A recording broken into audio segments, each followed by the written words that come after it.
Hello guys, si Monmon po uli. Papampam na naman sa inyo.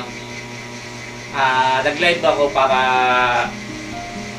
nag-video ako para i-share sa inyo yung nangyayari sa live ko ngayon.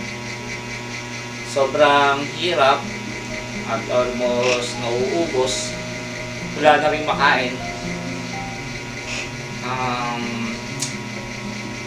Hindi ko alam kung paano isasalba yung pang-araw-araw. Sa mga nagtatanong, I'm jobless po ngayon. Wala po akong trabaho. Hope so, makahanap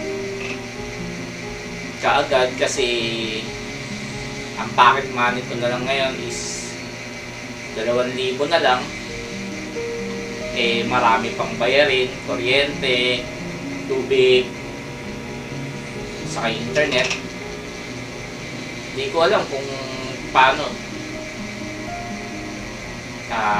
yung 2,000 pesos ko kung tatagal pa siya ng 1 linggo. Hirap ng buhay ng walang trabaho. Nagkaroon kasi ako ng problema sa dati kong trabaho at yun, na-terminate tayo.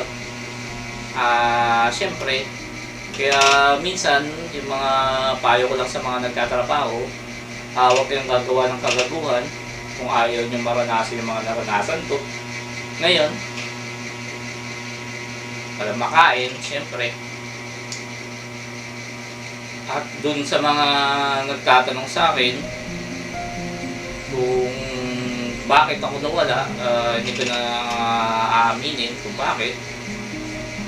Siyempre, hirap na. Karoon na naman tayong issue.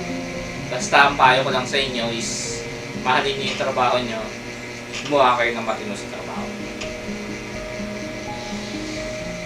Sa mga haters ko, nandyan lang kayo.